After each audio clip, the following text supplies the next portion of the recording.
Hey guys! Another day, another vlog tayo. So ngayon, yung vlog natin is traveling to the Philippines.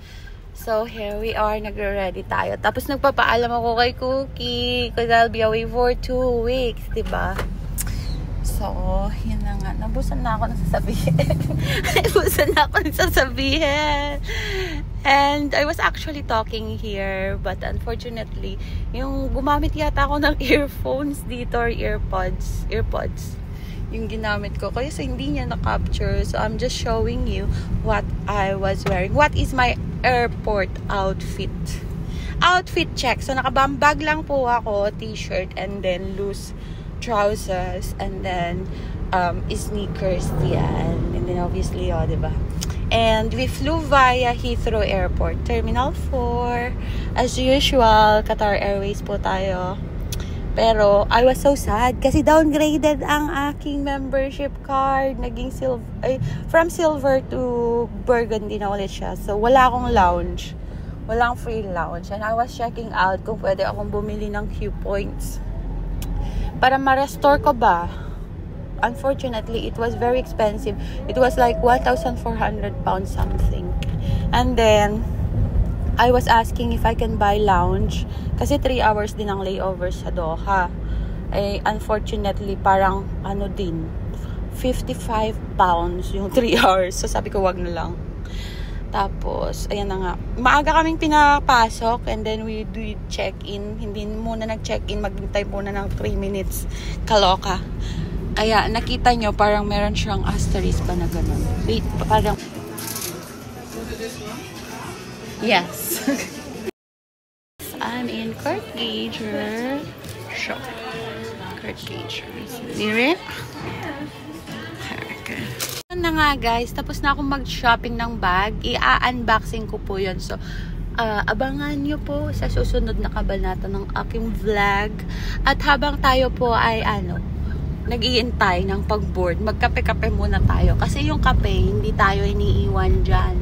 Lumalamig na yung BF natin, pero yung kape hindi siya lumalamig. Charot. Pero guys, coffee ako dyan. Anyway, I sat nearby the window to check out. And this is like near our boarding time already. It was 7 p.m. at night. Big time. My God. What's happening? Noon sana. So finally na guys, nasa aeroplano na kami. So we will be in Doha. I think the next day na yun. Kasi parang yung dating namin doon is parang 4 o'clock nila doon. So the flight duration is 7 hours and 30 minutes of Vongay. And I paid for my seat. Economy class yan. Pero sa Qatar Airways kasi binabayaran yung seats. So, pumili na rin talaga ako ng maganda-gandang upuan.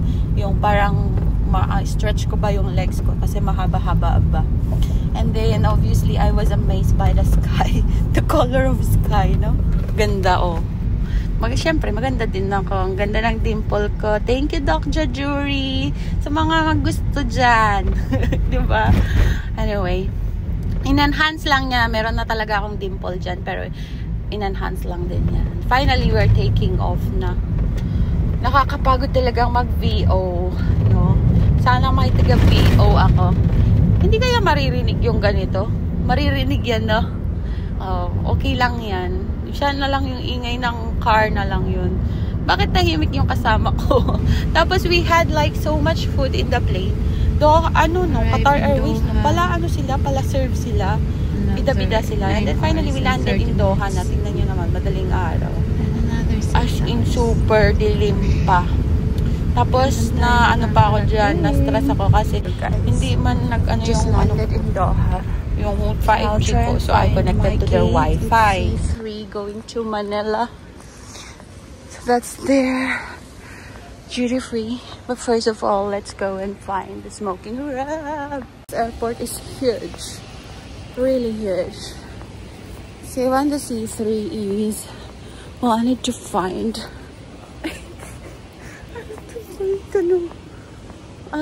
smoking room ba? Where is it? Pansit. I think it's somewhere here. There's room alone here.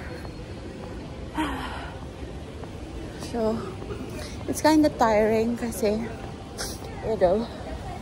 I've traveled for... Charot, hindi ko makita yung smoking room. Anyway, I traveled for 7 hours. Let's see. Smoking room. So may mga lounges here. Let's find the smoking room. Cathay Pacific, Malaysia Airlines, Sri Lankan Airlines and Rwanda Air to Istanbul. Departure time 7:40. Will now depart from gate D1. Kalkış saati 7:40.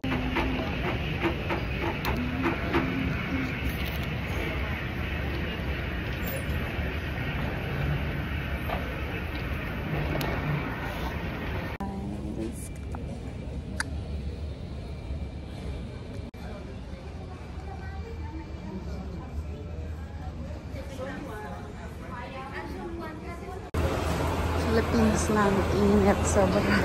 So, dumating na yata kami ng Pilipinas dito. I think so. Yes, this is Philippines na yung pagbaba ng Philippines. And I was really suddenly realized kasi napakainit po ng panahon. Grabe.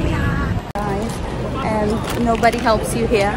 So you have to push your trolley on your own.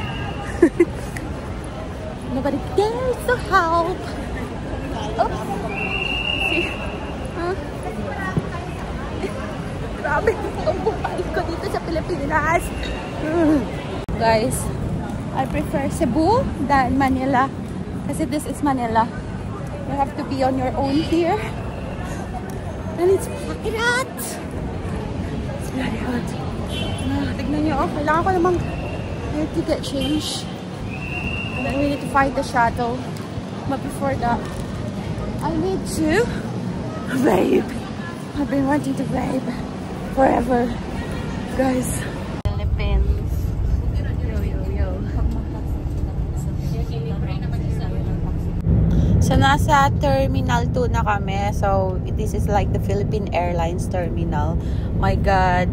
5 hours po ako nag-antay dito ng hindi rin ako makatulog kasi as in, so lumabas na lang ako nag-ikot-ikot and then I had some lemonade kasi bawal masyado yung mag-Coke Zero tayo, hindi yun maganda, hindi healthy.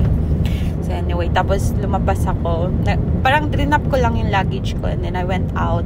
There's a Dennis restaurant nearby the hospital, nearby the terminal, baba ka lang yung Dennis na yun. Wala na naman akong audio dito kasi parang kausap ko si Ka-Sweeters dito. Gichismisan kami, kaya yun. Wala tuloy nangyari, walang audio, kaya voice over tayo. But that was it. So my night, my 5 hours was just mainly going up and down, vaping, drinking some lemonade, and everything else. Finally, we got into the next plane, which is the Philippine Airlines, bound to Zamboanga City for 1 hour and 25 minutes. And then finally, I will get into my destination. This was 4:05 in the morning nung umalis. And we arrived. Here we go. This is our international airport, diba? Ponggay siya. Ano din siya, mga Kasti-Kastila din ang ano niya. Porte Sepetena ng aeroporto sa Zamboanga, ganon. Hindi ako marunong mag-Chavacano, but welcome to Zamboanga City.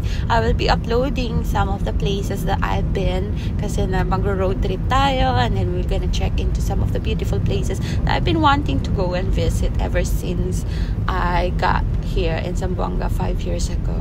And this is the only chance that I can do. I will gonna squeeze them in a week's time. That's 7 days. So we'll see. We'll see. Ayan, mabuhay mga kapatid. Colores de Zamboanga yata yun. And then I was waiting for my bagahe na. Bye!